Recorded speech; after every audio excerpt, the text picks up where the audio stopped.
Good morning, cultists! In our previous episode, we left things off after getting some rest and relaxation at Oleg's trading post, so now we're back in fit fighting form. Or at least, most of us are. Valerie still has the permanent strength damage, which I think I might try using the potion of restoration on. Hopefully this works out and is not a complete waste.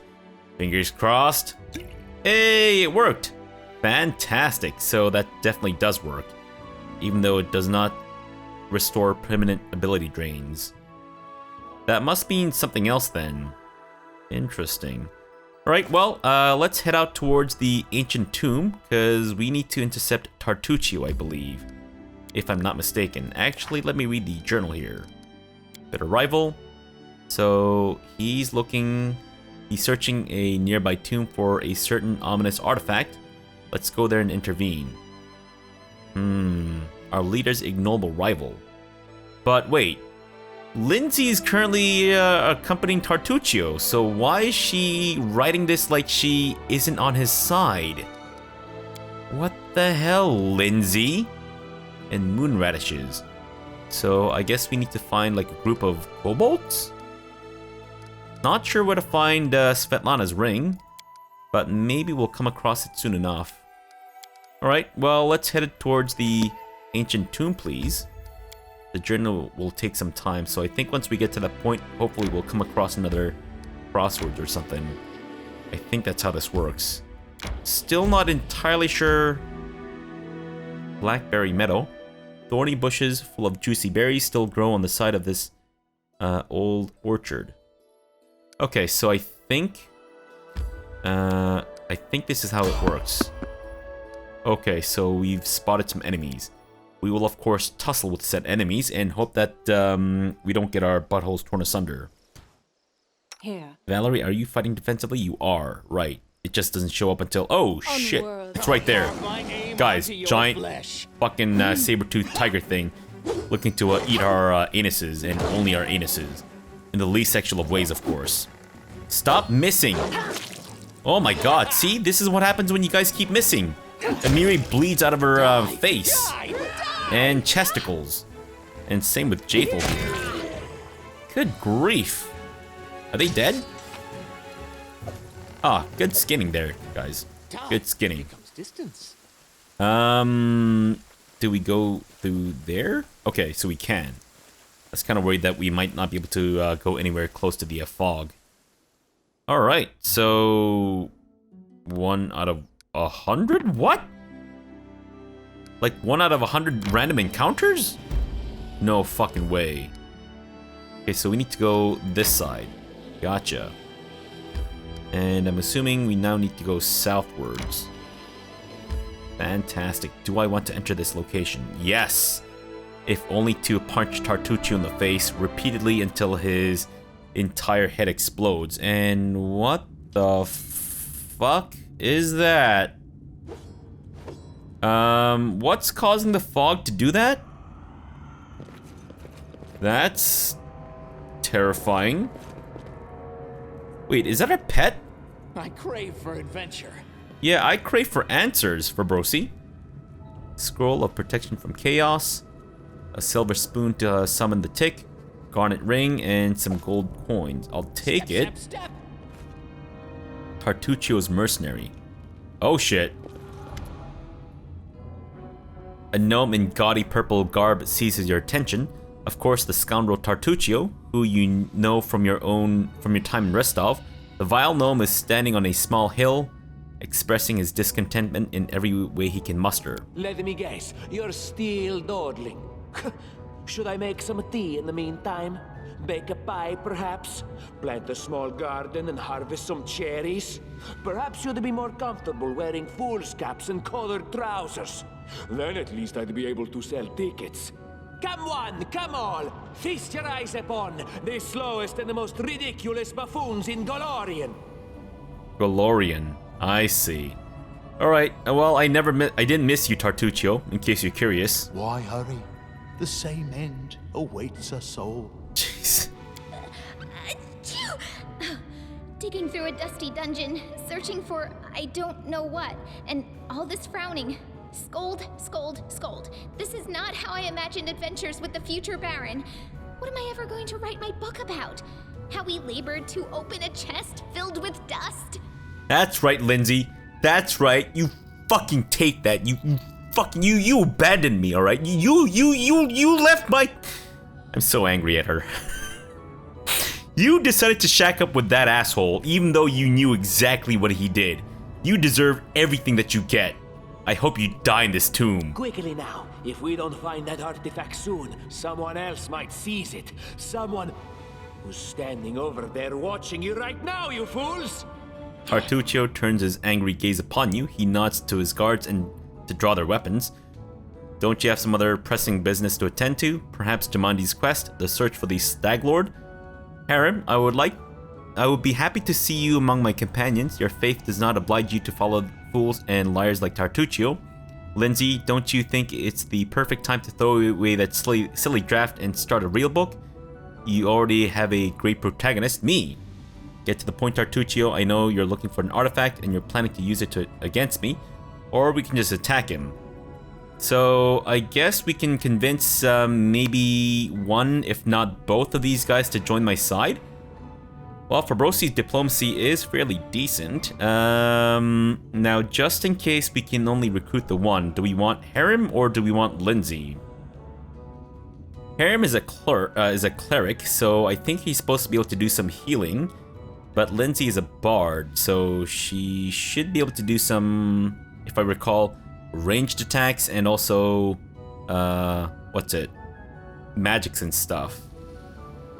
You know what? I think maybe I'll try Lindsay. Yes!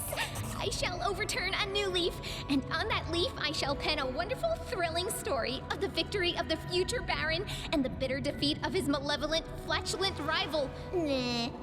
Flatulent rival. Alright, you know what, Lindsay? I forgive your past transgressions, even though you're dumb as a fucking rock for joining Tartuccio in the first place. I see my magnificent rival will stop at nothing, even at stealing the servants of his enemy. Let us see if your fools are even more useless than mine. Draw your swords and cover my retreat. Okay, so I guess we can't get Harem. Or at least not right now. Oh wait, no. Oh, what? They're attacking Harem? Interesting. Oh, Lindsay's not actually part of my team yet. And I guess Tartuccio is buggering off. Well, that's unfortunate. Lindsay's dead. Last chapter. Well, she didn't really contribute too much. Oh my god. This guy's fucking massive. Fabrosi, can you blind him? Because we might be in for a little trouble if not. Okay, so we blinded him. And that one is dead. Fantastic. Amiri, we might need you to... Amiri's dead. Well, that is unfortunate. Apparently being blind did not prevent this mercenary from ripping Amiri's head off. Can you daze one of these guys, Jacob? That would be great. Alright, so he's dazed. Let's continue killing this guy, please, because he's still a big problem for us, I think. Oh, he wasn't a giant. Oh, I see. Must have been just like a spell or something that they did. Right, that's good. Fabrosi and Jathel can go after that guy, and Valerie can... Well, I mean, they're using ranged weapons, so we should be able to make an attack of opportunity every time they cast a spell, right? Or do something, rather. Alright, guys, this one's for Amiri. Forget about the Lindsay and the Harem, who appear to be dead. Or something. Oh, and Lindsay has actually joined our side. Wait, so where the fuck is Harem? Is he dead? Oh no. Harem's dead. Well, rip in peace, Harem. Rip in peace. Why is that glowing? Is that special in some way? I guess it is. We'll take it. What about these things? Scale mail. 5 armor class. Heavy shield, 2 armor class. Let me see if... who wears armor around these parts? Hide armor. I don't know if we should be putting any heavy armor on Amiri.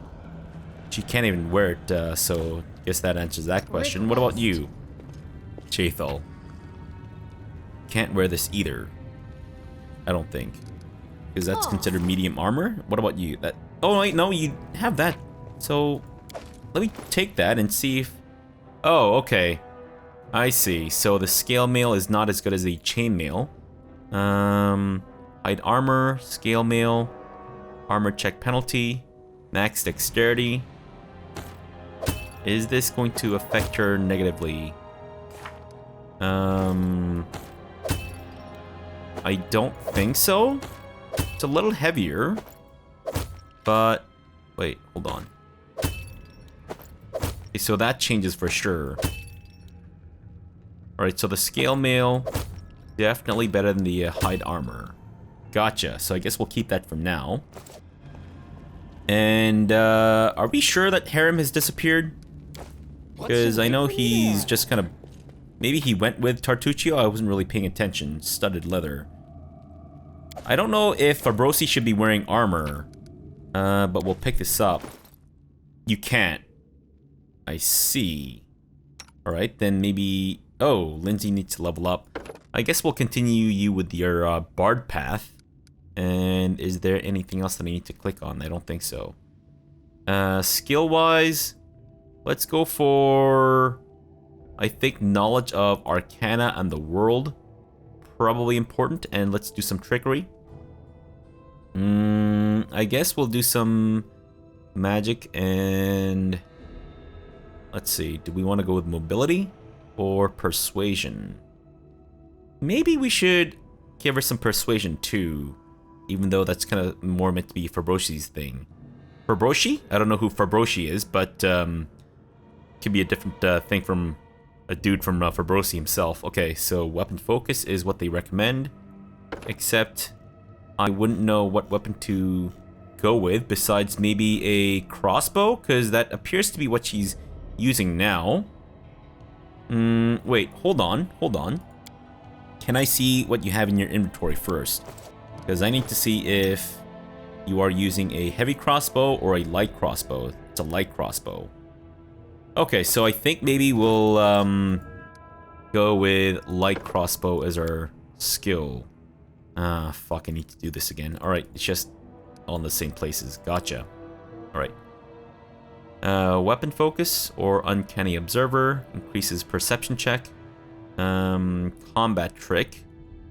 What does this do? Oh, I see. Okay, so we want to do something like this, or do we want to... How do I get rid of this? Can I... Okay, I guess not. Fast stealth, iron guts, skill focus. Oh, terrain master. Interesting. I think, you know what? Maybe we'll go with weapon focus and do light crossbows for now. Not entirely sure if this is the right choice. But I think with Lindsay, we might want to keep her away from the fight. So sure, light crossbow it is. And now we need to choose a spell. Can you do anything to... Yeah, cure light wounds would be... Oh, you already have that. Right. Unbreakable heart. Touch of gracelessness. Summon monster. Sleep. Remove fear. Hypnotism. I think maybe... I think sleep might be a good one. Yeah. Hopefully, at least. Or does that already come with her being a bard? I don't think it does. Alright, so we'll go with sleep then. And that's it.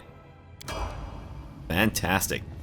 Right, can we get you to maybe heal Amiri? Because she is looking a little worse for wear. That was terrible, Lindsay. That was absolutely just the worst I've ever seen. Lindsay, you've disappointed me today. Here I am. You've disappointed me. I saved your life. And this is how you repay me. With garbage heals. Unfucking believable. Alright, so what are these things? It seemed from afar to be but cracks in the stone, but it turns out to be a faded image of the sun. A grinning jackal's skull has been recently scratched on top of the image. Is that significant? On closer inspection, one can discern the outline of a head with a single eye. And judging by the outline, this bas relief once depicted the sun and moon. Now it's almost completely eroded. The image carved into the stone has been almost completely worn away from the ages. One can still distinguish a sickle, a sword, and a skull with a single eye socket covered with a coin. So basically an urukai from the hit video game series, well, Shadow of Mordor and Shadow of War. I'm pretty sure I had several urukai in my army who had that exact description. Scorched fragment of a necklace. This item bears a trace of lost power. It seems you found a shard of a destroyed artifact. If you find all the fragments, an artisan with enough skill could restore it for you. So is that what Tartuccio was looking for, or is that just random, I wonder? Scroll of corrosive touch, clear quartz. Sure.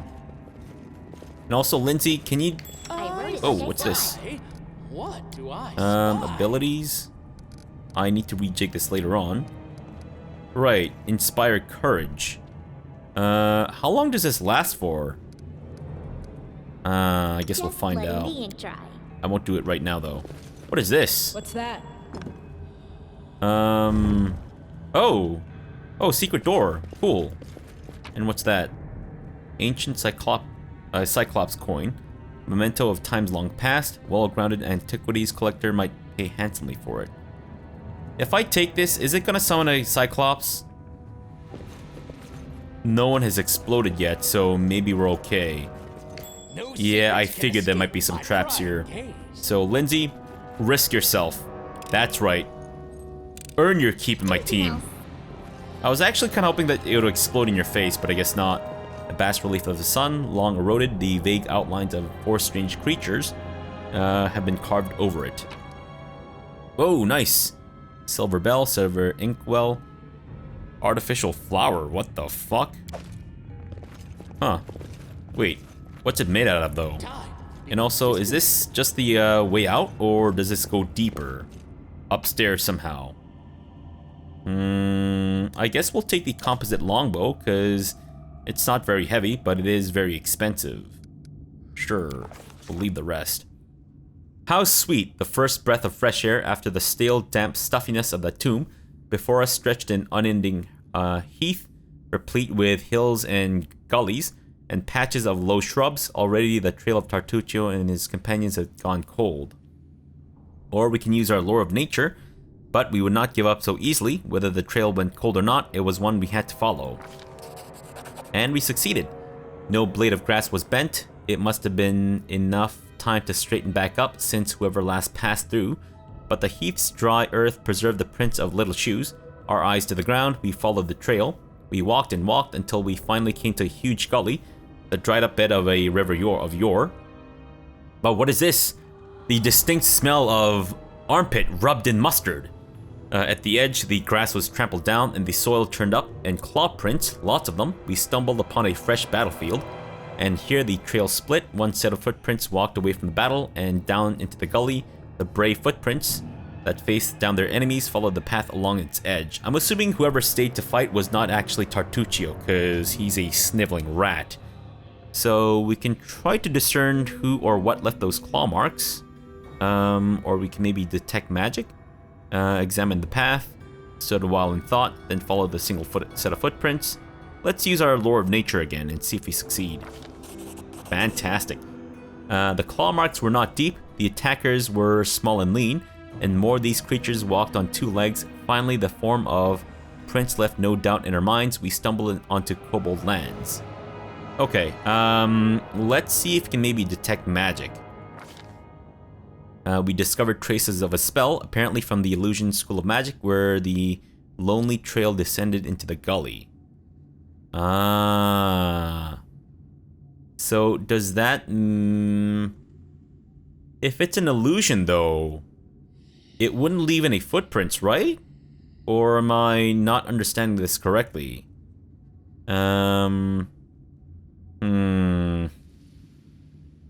Okay. We might need to just go after the, Wait, does this all just lead down to the gully? Carefully studied the trail that led down into the gully. Examined the path that snaked along the gully. Oh, right, okay, so that's along the gully. Stood a while in thought, then followed the single set of footprints down into the gully. Let's see if we can carefully study the trail that led down into the gully. To our surprise, we discovered that the little shoe prints turned into little clawed footprints on their way to the gully. It was as if someone from Tartuccio's band was wearing shoes and then either took them off or grew claws and then jumped into the gully to avoid the battle. Oh, I think that means that Tartuccio used an illusion spell to make himself look like a kobold and then buggered off. Either that or... Do we even want to bother examining the path that leads along the gully? I guess we will. The path was frequently used. In its dust, we saw both set of footprints together. It was clear that those who had no claws left the battlefield, a battle surrounded by those that did. I see. So I guess maybe they were captured? Let's follow the single set of footprints, because they said that they were small footprints, right? The way down was steep, and it took some time to reach the bottom. Walking on the loose soil was difficult, but the clawed footsteps were easy to spot. The bottom of the gully went downhill, deeper and deeper. Finally, the footprints turned, whirled up to the steep slope, and disappeared at the gully's edge. We couldn't but admire the animal agility and clever claws of the creature we were following. The slope before us was as tall as two tall men and ended at a hanging crest. Climbing such a slope would be no easier than climbing a sheer wall. However, a long, steady-looking rock stuck out of the ground from the top. So Fabrosi does have a fair bit of mobility. There was one brave hero among us who decided to try his luck and climb the route. Well, Fabrosi's mobility is a 9, which is a far cry from the 11, but I guess we'll try for it. Hey, we succeeded! Fantastic! After tugging on the root, Fabrosi McCortez took a deep breath. It stunk of, a skunk's anus that's been rotten and eaten by a diuretic ox. Grabbed it with both hands and began to the difficult ascent. Pushing with his feet against the slope and grabbing the root with both his hands, he climbed higher and higher. Only his heavy breathing and the faint creaking of the root broke the deadly silence. Suddenly, dust poured down from the top of the slope, and the root began to slide from the ground. Keeping his wits, Fabrosi shifted his weight to his legs and froze. After a tense moment, he continued his journey and soon had reached the top of the slope. After catching his breath, he lay on the ground and offered his hand to help the next of us up. After climbing out of the gully one by one, we easily found the clawed footprints again and moved forward. The air grew tense. We sensed that we were approaching our target, and our intuition proved correct. Oh, okay, cool. So I guess we are in kobold territory now. Interesting. Also, I don't know if I interpreted that whole kobold footprint thing correctly. I might have misunderstood that completely. Ancient Rostlandic coin. Sure. Are those wolf noises just... Ooh. Silhouette of a bird. Interesting. Are those just random ambient noises, or do we need to look out for wolves? Because so far we haven't had to tussle with wolves.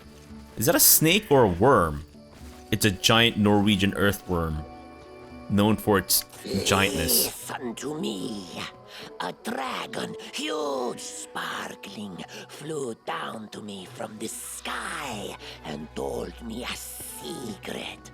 A great relic that will win the kobold's glory is hidden somewhere nearby. Enough of this pitiful existence. Search for it. Search and bring it to me. Ah, okay, so Tartuccio, right, okay, so he illusioned himself into a kobold. So I was right, okay, gotcha. Their leader speaks in the suspiciously familiar voice of the gnome Tartuccio.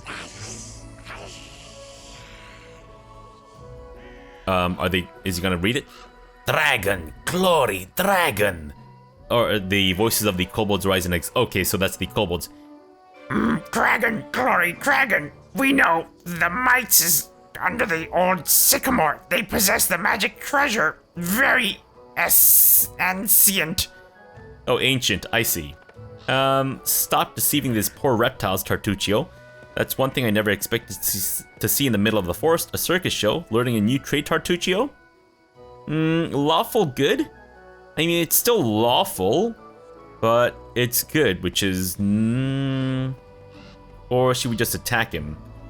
You know what? Let's see if maybe we can convince the kobolds to attack Tartuccio instead. So we'll go with the lawful... Oh, good option. Who is there? How? Here, you fools, I mean tribesmen.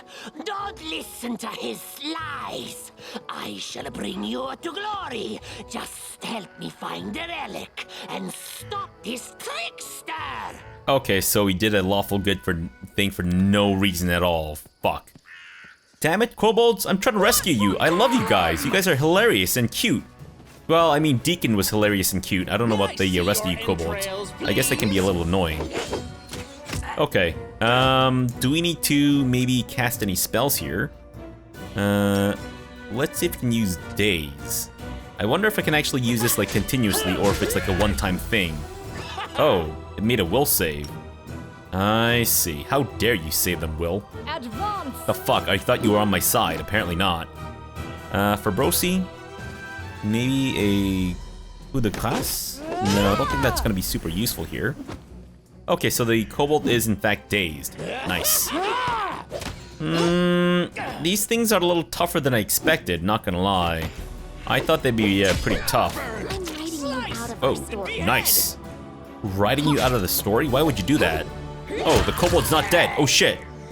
Oops, I thought it was dead already. Apparently I was wrong. As I'm always wrong, of course. Padded armor. Maybe I'll try to get Fabrosi to wear that instead. Copper ring and some gold. Sure. Fabrosi, can you wear the padded armor? Can you just not wear any armor at all? Okay, I'm assuming he just can't wear any armor at all. Thankfully, it wasn't the entire thing of kobolds that attacked us, but only the two. There's an imprint on the ground near the enemy, an empty chest. It looks like another chest of the same size recently sat beside this one. And we got some food. Nice. Very nice. Nothing else for us to take. Can we eat the rats? Because I have this thirst for blood. I don't know if we've heard. Yeah, that is a giant Norwegian earthworm. Gotcha. But I guess Tartuccio has buggered off with his army of kobolds. Gotcha. Do we want to take these short swords? We do not. Thank you. Okay, this is turning out to be quite the interesting adventure here. Excavation site. Old Sycamore. So that's where Tartuccio went. Gotcha.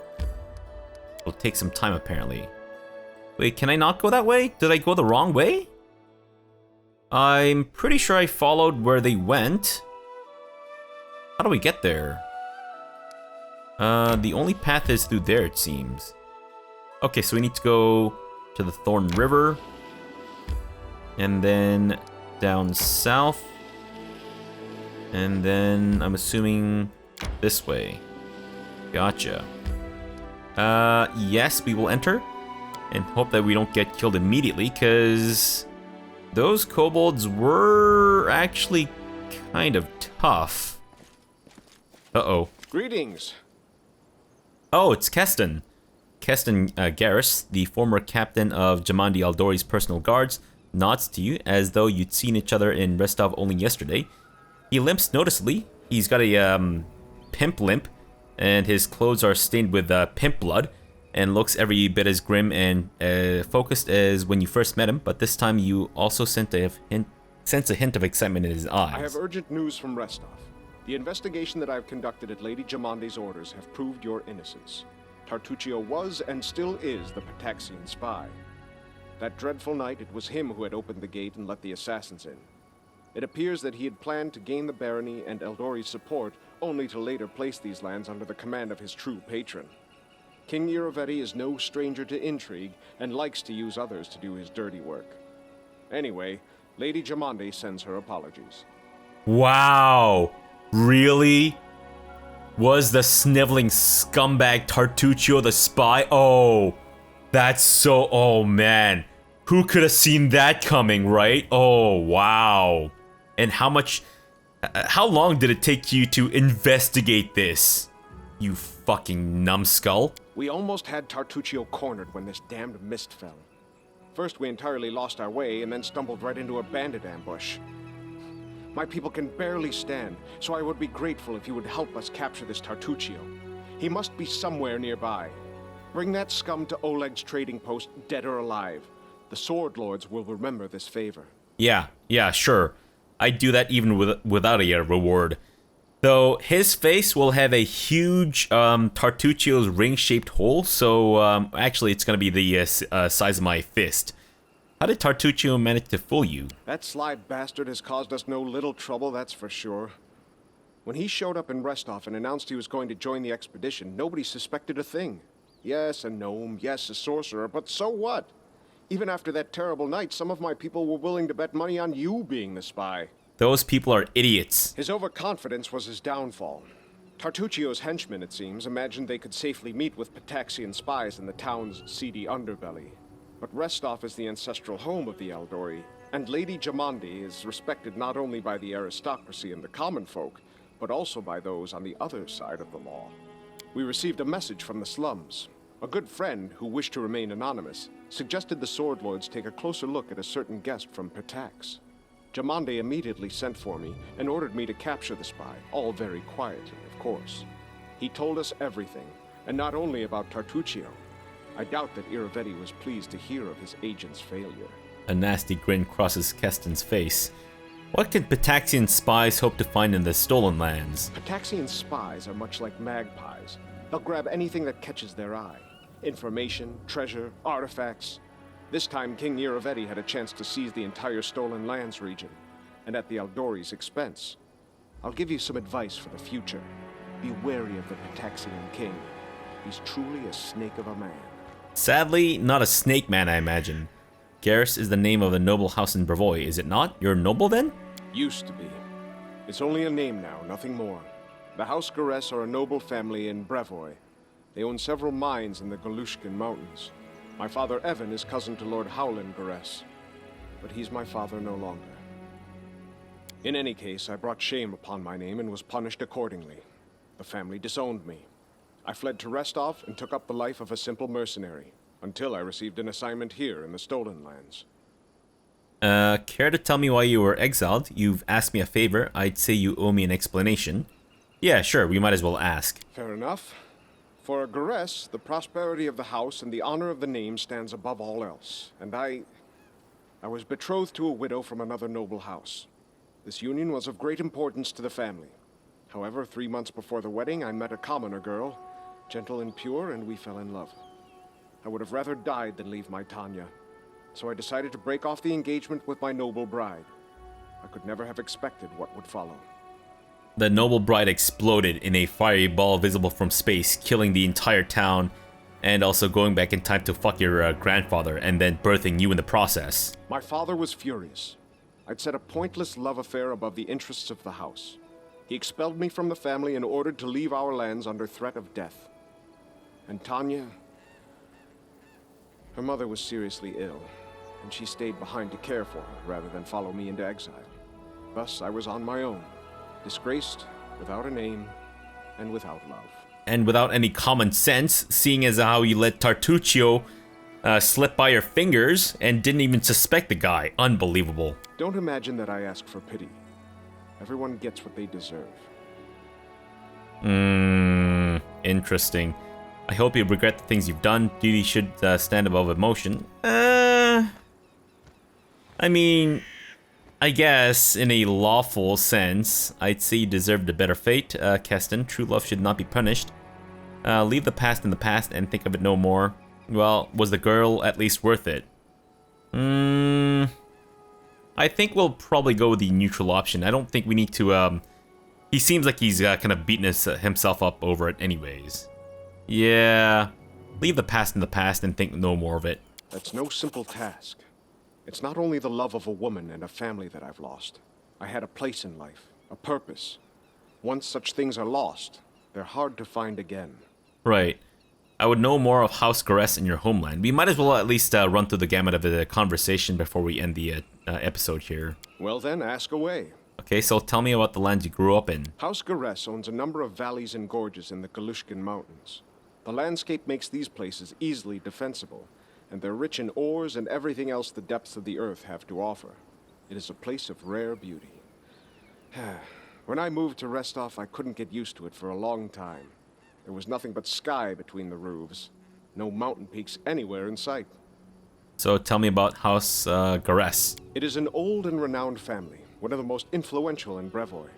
A long time ago, the Garess house entered a pact with the dwarven clan of Golka.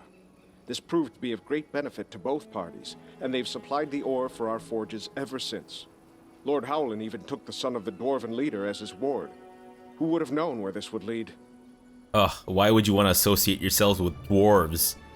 They're only like one step removed from gnomes. The same winter that Brevoy lost the Rogarvia dynasty, Howland's only natural son, Bren, went missing in the mountains. Thus, Toval Golka, the Lord's dwarven ward, became heir to House Garess. The lad has it tough, though. Too many believed Howland should have chosen someone of his own blood to be the heir. I would imagine my own father had similar plans for me, but we all know how that went. Alright, good talk. As you wish. Okay, I'll see you later. Bye. Bye, Kasten. Okay, so we need to find Tartuccio. Fantastic. So I guess he's kind of out of the running for the whole stolen lands thing. Gotcha. Alright, well, let's end the episode off here for now. We'll come back tomorrow, and I guess we'll explore the old sycamore, and hopefully we won't get our buttholes torn asunder by an army of kobolds, but we'll see. And I'm also hoping that we can find some, moon radish here for Bakken. Alright, so for now, thanks for watching, and have a good breakfast!